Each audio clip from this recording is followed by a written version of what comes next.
మాజీ జడ్పీటీసీ గల్లా సుదర్శన్ రెడ్డి ఈరోజు గాలివీడి ఎంపీడీఓ గారిపై జవహర్ బాబుపై తన అనుచరులతో వెళ్ళి రౌడీజం చేసి దారుణంగా దాడి చేయడం అనే దాన్ని ప్రజా సంఘాలుగా మేము తీవ్రంగా దీన్ని ఖండిస్తున్నాం. జవహర్ బాబు చాలా నిజాయితీపరుడు. ఒకప్పుడు పౌరాకుల సంఘంలో పనిచేసిన వ్యక్తి. ఎక్కడైనా ₹1 అవినీతి పాల్పడేవాడు కాదు. ఆయన పరిస్థితి ఏంటో మాకంతా తెలుసు. గత 20 సంవత్సరాలుగా జవహర్ బాబు అంటే ఏందో సమాజానికి కూడా తెలుసు. ఆయన పౌరాకుల సంఘంలో ఉండి చాలా పోలీసుల వేధింపులు కూడా గురై నిజాయితీగా ప్రజల కోసం పనిచేసిన వ్యక్తి. అలాంటి వ్యక్తి పైన ఈ మూర్ఖుడు గల్లా సుదర్శన్ రెడ్డి దాడి చేయడం అనే దాన్ని మేము తీవ్రంగా ఖండిస్తున్నాం.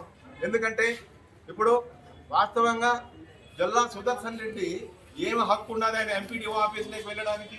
అక్కడ జరిగిన విషయం అంటే ఏంటంటే, నెల క్రితం మొదటిసారిగా ఈయన అక్టోబర్ 3వ తేదీన ఇప్పుడు ఇన్ఛార్జ్ తీసుకున్నాడు. అక్కడ ఎంపీడీఓగా తీసుకున్న వెంటనే మొదటి మండల సమావేశంలోనే అనుచరులంతా తీసుకొచ్చి గ్యాంగ్ను కూర్చోబెట్టాడు. సభ్యుల కంటే ముందు వాళ్ళు వెళ్ళారు. సుదర్శన్ రెడ్డి అనుచరులంతా, మీరంతా ఎందుకు వచ్చినారండి ఈ సభాభవనంలోకి? సభ్యులు కదా చాలా మీరు రాకూడదు అని ఈయన వారించాడు.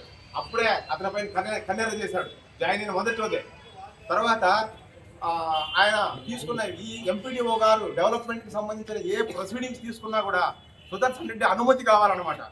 ఆ సుదర్శన్ రెడ్డి ఫోన్ కిస్ కాదు, ఎవరైనా వాళ్ళ అమ్మ ఎంపీపీ. ఆ ఎంపీపీ కూడా ఎలా వచ్చిందో మన అందరికీ తెలుసు.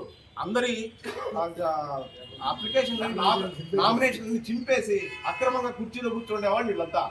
అలాంటి వ్యక్తి పర్మిషన్ అధికారికి కావాలంటే, ఇది ఈయన ఒక నిజాయితీ అధికారి, నిజాయితీగా ప్రజలకు కావాల్సిన ఆ ప్రొసీడింగ్స్ అన్ని కూడా చేసుకుంటాడు. ఈయనకేం సంబంధం? కాబట్టి ఆయన చెప్పినట్టు వినలేదనే ఉద్దేశంతో కసి పెట్టుకొని ఉన్నాడు. అది కాక ఈరోజు విద్యుత్ ఛార్జీలు తగ్గించాలని చెప్పేసి వీళ్ళంతా ర్యాలీ చేసిన తర్వాత ఈ తాగుబోతులందరినీ వెంట వేసుకొని గాలివీడి ఎంపీడీఓ ఆఫీస్కి వెళ్ళి అక్కడ టెండర్ చేసుకోవాలని, మందు తాగాలని బీగాలు అడిగారు. ఆ బీగాలు అడిగే హక్కు ఏముంది? ఈయన ఎంపీపీనా లేకపోతే ఏమీ కాదు. వాడు ఎవడో ఇమ్రానంట, వాడివి బీగాలు అడగడం. తర్వాత బీగాలు ఇవ్వలేదు, మనుషులంతా వస్తున్నారు, సుదర్శన్ రెడ్డితో పాటు వస్తున్నారని చెప్పేసి అక్కడ చెప్తే నా 2-3 జీపుల్లో వెళ్ళి మనుషులు పోయి బీగాలు మేము అడిగితే ఇవ్వా, నువ్వెవరయ్యా బీగాలు అడిగేదానికి? ఆయన రమ్మనుకోండి, ఎంపీపీని ఇస్తాను, సభాభవనంలో మీరంతా తాగి అల్లరి చేస్తారని చెప్పేసి ఆయన వారిస్తే వెంటనే అనుచరులతో వచ్చి దాడి చేయడం అనే దాన్ని తీవ్రంగా ఖండిస్తున్నాం.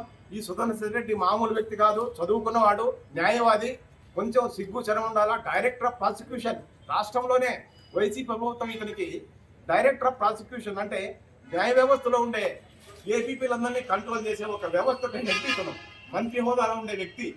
తర్వాత ఇతను అనర్హుడు అని చెప్పేసి సుప్రీంకోర్టు కూడా మొట్టికాయ వేస్తే బజార్లో తిరుగుతుంటాడు. ఇప్పుడు ఇలాంటి వ్యక్తి నిన్నటికి మొన్న కళాకారుడు హత్య చేసిన సంఘటన మీరందరికీ తెలిసే ఉంటుంది. గాలివీడి మండలంలో బోడెడ్డి గారి పనిలో ఆ కళాకారుడిని హత్య చేసిన వ్యక్తులు ఈయన మనుషులే.